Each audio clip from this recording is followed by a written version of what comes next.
दोस्तों एक बार फिर हाजिर हूं मैं आपका मेजबान जम्मू कश्मीर की 10 बड़ी खबरों के साथ। कुलगाम के सबसे पहले आपको बता दें कि कुलगाम के गुदर में मुठभेड़ खत्म हो चुकी है। गुदर में 30 घंटे चली मुठभेड़ ये खत्म हुई है। मुठभेड़ में 2 दहशतगर्दों को मार गिराया गया है और खबर यह है कि जो मारे गए जो दहशतगर्द है उनमें से एक की पहचान आमिर डार के तौर पर हुई है। यह आपको हम पहले ही बता चुके हैं। लेकिन जो जम्मू के कश्मीर के शोपियां के रहने वाला था जम्मू कश्मीर का, लेकिन जो दूसरा आतंकी है वो संगठन लश्कर तैयबा से जुड़ा हुआ था, जबकि दूसरे आतंकी की पहचान लश्कर तैयबा से जुड़े रहमान भाई के तौर पर हुई है। यानी ये 2 दहशतगर्द मारे गए हैं। गुदर में जो एनकाउंटर चल रहा था 30 घंटे ज्यादा एनकाउंटर चला है। लेकिन इसमें एक और अहम बात यह है कि इस पूरे एनकाउंटर के दौरान 2 जवानों की शहादत भी हुई है।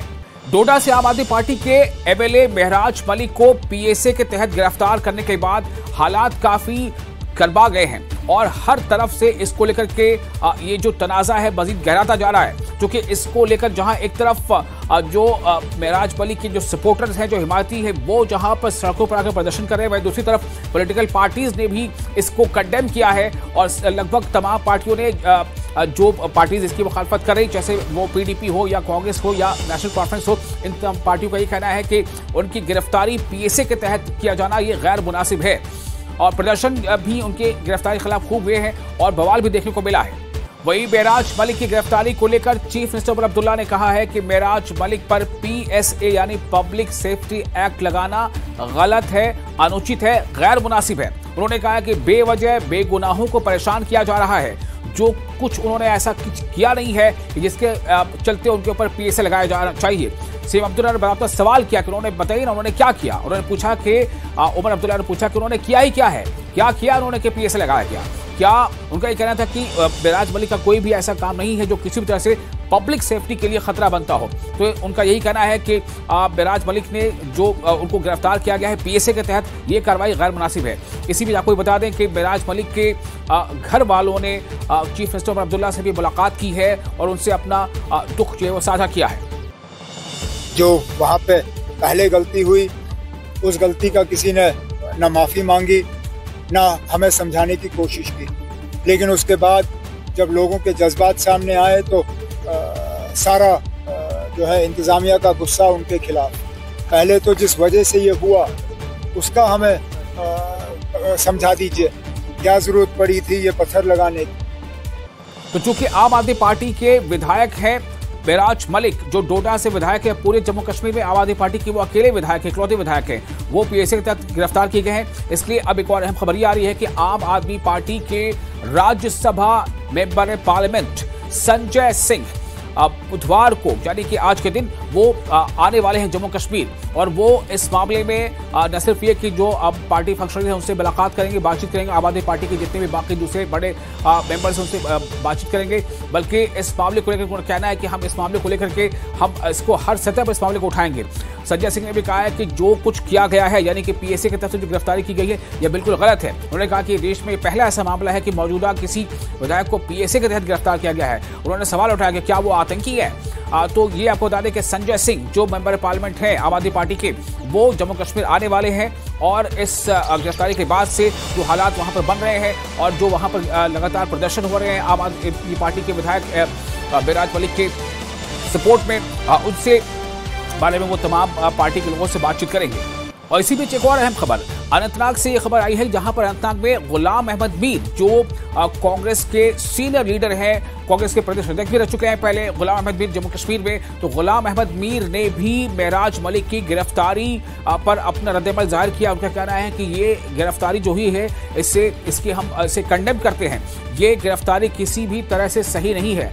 गुलाम अहमद मीर ने महराज मलिक को गिरफ्तार किए जाने के बाद जो हालात बने उस पर भी अपनी फिक्र का इजहार किया और साथ ही कहा कि उन पर पीएसए लगाया जाना ये किसी भी तरह से मुनासिब नहीं है। हजरतबल दरगाह पर कायम की गई पट्टिका यानी जो वहां पर जो तख्ती लगाई गई है जिसमें अशोक चिन्ह यानी राष्ट्रीय निशान लगाए जाने के इस तनाजे पर अब और भी बातें सामने आ रही हैं। ये तनाजा गहराता जा रहा है। इस मुद्दे पर अंजुमन शरई शयान के नायब सदर आगा सैयद मुश्तबा अल मौसूवी अस-सफवी ने अपना कड़ा रद्दअमल जाहिर किया है। उन्होंने कहा कि ये चुप रहने का वक्त या ये मकाम बिल्कुल नहीं है, इस मामले पर आवाज बुलंद करनी होगी, क्योंकि उनका ये कहना है कि अशोक चिन्ह का इस्तेमाल सिर्फ और सिर्फ सरकारी या जो आधिकारिक मकासद हैं, ऑफिशियल एम्स हैं, उनके लिए होना चाहिए। धार्मिक स्थलों पर, मजहबी मकामात पर इस तरह के चिन्ह का इस्तेमाल करना मंजूर नहीं है। और जम्मू कश्मीर असेंबली में नेता विपक्ष सुनील शर्मा ने ये कहा है कि उन्हें पूरी उम्मीद है, उन्होंने उम्मीद जताई है कि प्रधानमंत्री नरेंद्र मोदी जम्मू कश्मीर में जो सैलाब से नुकसान हुआ है, सैलाब की जो तबाहकारियां हैं उसको लेकर के बहुत जल्द बरकत से जो है इसके लिए राहत पैकेज का ऐलान करेंगे। उन्होंने कहा कि अभी प्रधानमंत्री ने हिमाचल का भी दौरा किया और दौरा करने के बाद वहां भी हालात का आकलन किया, हालात का जायजा लिया और वहां के लिए भी राहत पैकेज का उन्होंने ऐलान किया है। उन्होंने कहा कि चूंकि जम्मू कश्मीर में पहले से ही गृह मंत्री भी आके दौरा कर चुके हैं और रक्षा मंत्री भी आके हालात का जायजा ले चुके हैं, इसलिए उन्होंने उम्मीद जताई है कि बहुत जल्द मरकजी हुकूमत जम्मू कश्मीर में बाढ़ से होने वाली तबाही के लिए भी राहत पैकेज का ऐलान करेगी। वन और जनजातीय मामलों के मंत्री जावेद अहमद राणा ने मेंढर का दौरा किया और नुकसान का आकलन किया, नुकसान का जायजा लिया। यहां जबरदस्त लैंडस्लाइडिंग की वजह कर तकरीबन 50 घरों को नुकसान पहुंचा है और जावेद अहमद राणा ने जिला इंतजामिया से मुतासरा खानदान को वहां पर अस्थायी वहां पर ठहरने के लिए जगह, साथ ही साथ उनके खाने पीने का इंतजाम करने और सेहत के लिए भी तमाम सहूलियात मुहैया कराने की और साथ ही SDRF और मुआवजा सहित तत्काल राहत मुहैया कराने की उन्होंने हिदायत दी है। इंस्ट्रक्शन दे रही थी लोकल एडमिनिस्ट्रेशन को, वो कन्वे कर दी गई है।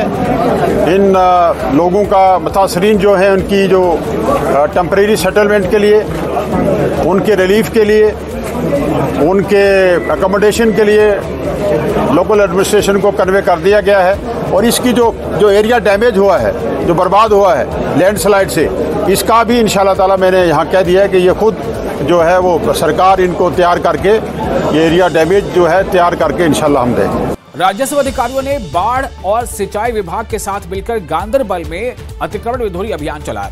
अतिक्रमण विरोधी अभियान चला करके वहां पर जितनी भी इस तरह की इंक्रोचमेंट थी उसके खिलाफ मुहिम चलाई गई। इस मुहिम के दौरान सिंध नाले के किनारे बने नए गैर कानूनी तौर पर जो वहां पर तामीरात की गई थी उन्हें हटाया गया। आपको बता दें कि ये उसी जगह पर इस तरह का तीसरा ऐसा अभियान है। इससे पहले भी 2 इस तरह की इंक्रोचमेंट एंटी इंक्रोचमेंट मुहिम चलाई जा चुकी है। राजौरी के कालाकोट में विश्व हिंदू परिषद और बजरंग दल कार्यकर्ताओं ने 3 घंटे प्रशासन के खिलाफ प्रदर्शन किया और ये मुजाहरा करते हुए उन्होंने जितने मुजाहिरीन थे उन्होंने कहा है कि गौ तस्करी हो रही है, मगर जिला इंतजामिया कोई खास ध्यान नहीं दे रहा है। उन्होंने कहा है कि जिला इंतजामिया की लापरवाही और साथ ही मिली भगत के चलते गौ तस्करों के हौसले बुलंद हैं, ऐसा उन्होंने आरोप भी लगाया। आज का मसला है ये तो तभी सॉल्व होगा जब एडमिनिस्ट्रेशन आके यहाँ दावा करेगी कि इन चोरों को जिन्होंने ये हत्या की है हत्यारे बोलेंगे, हम इन्हें चोर भी नहीं बोलेंगे, हत्यारे बोलेंगे, हमारी गौ माता के हत्यारे हैं, तो इन पे सख्त से सख्त कार्रवाई की जाए। ऐसा पर्चा लगना चाहिए, ऐसी दफाएं लगनी चाहिए कि वो कभी जेल से बाहर ना आए। भारत माता की जय।